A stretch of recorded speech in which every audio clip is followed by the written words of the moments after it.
BattyeLifestyle.com. How are you today? My newest and most wonderful book is Marianne Williamson, The Age of Miracles, Embracing a New Midlife. Fabulous book, as they all are. I am so completely enjoying reading everything and anything that I can get my hands on that's been written and authored by Marianne Williamson or by Debbie Ford.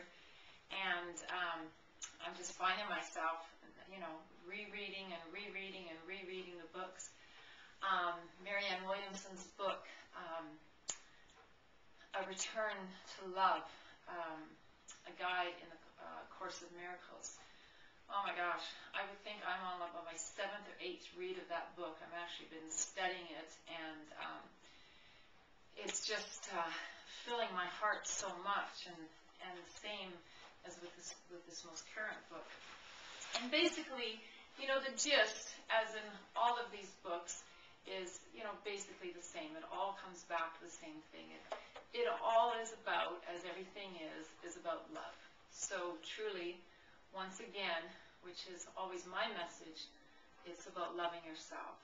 How much are you loving yourself? How much time and attention are you focusing on yourself? How much time do you take in the course of any day to wake up and be in appreciation for the miracle that you are, for the miracle of the life that you're living and creating and existing in, and really, truly getting in touch with that aspect, because it certainly opens up your heart for the fullest expansion of who you are and who you are to become. Some of the parts of this book, in as far as I've read so far, that have been really resonating with me, have been with respect to kind of, reflecting in the past. And not getting stuck in the past, but reflecting.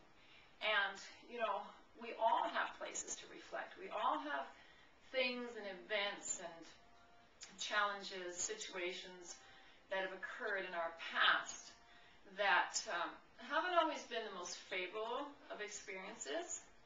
And the book speaks to the fact that, the longer that we hang on to those energies, the more it keeps us from fully moving forward as much as we should be able to. And it might not even be that we're aware that we're holding on to old energy. It might not even be that we're aware that, situations that have happened in our past that we may not necessarily have fully forgiven ourselves for, or fully forgiven the other people that were involved with that situation. If we haven't completely come to a place of forgiveness, that old energy is keeping us from moving forward in the fullest ability that we actually have available to us. So there's a couple of prayers that Marianne writes into the book. And from my own personal point of view, whether it's God or Spirit or the universe or, whatever you really resonate with, whatever drives you, whatever connects to your heart, I believe is how you can share this prayer. So if you don't mind, I'm going to read a couple of them to you. The first one is, Dear God, dear Spirit, dear universe, may my spirit be reborn that I might be a better person. I give you my shame over who I have sometimes been and my hopes for whom I wish to be.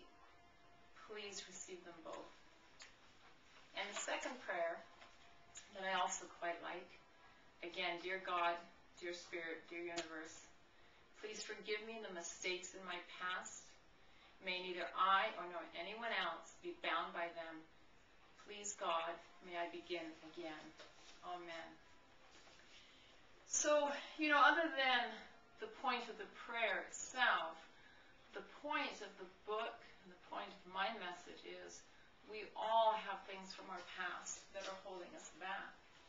And I think it would be really beneficial, really worthwhile, if you could take some time, to kind of reflect inwardly. Maybe meditate, be quiet with yourself, go a little bit deeper.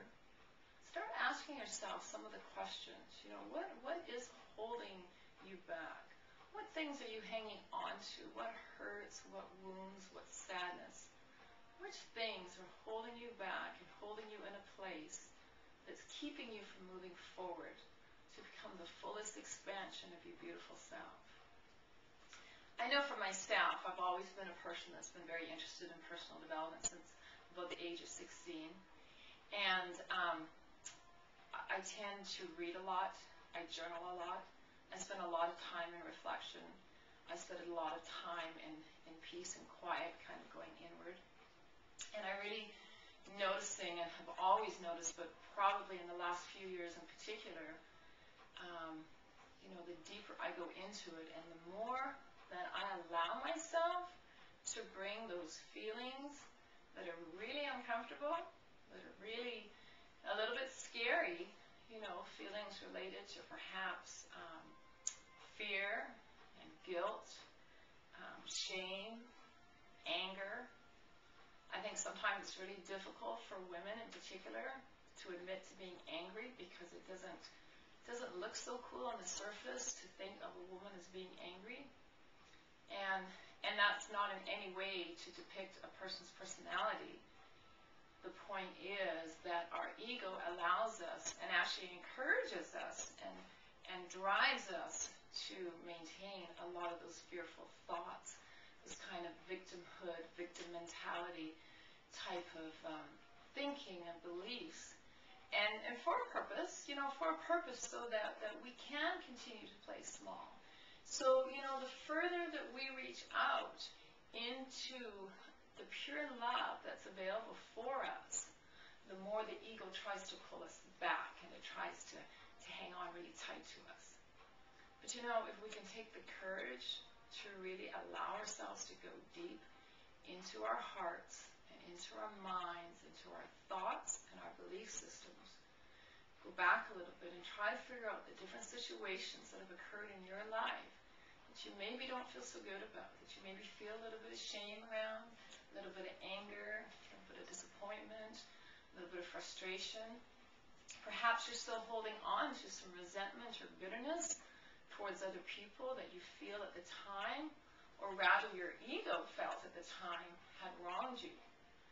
So if you can, give yourself that gift to truly try to connect with your inner spirit, allow yourself to feel that pain. Allow yourself to go back and harness the energy that you have in your heart around that situation. And hold on to it, feel it, accept it, forgive it, and then release it. Release it, surrender it. Try a couple of these prayers. And then look to honor yourself. Forgive yourself. Forgive everybody else around you. And keep moving wholeheartedly towards a place of self-love, unconditional love for yourself, which in turn will allow you to love others at a much greater capacity. I'm Nancy Battye, PureVitaLifestyle.com. Come and check us out. Come and check the extraordinary products we have available to us from some of the most incredible thought and spiritual leaders of our time. And remember, love yourself first. Extend yourself to others. Make it fabulous. And thanks for stopping by.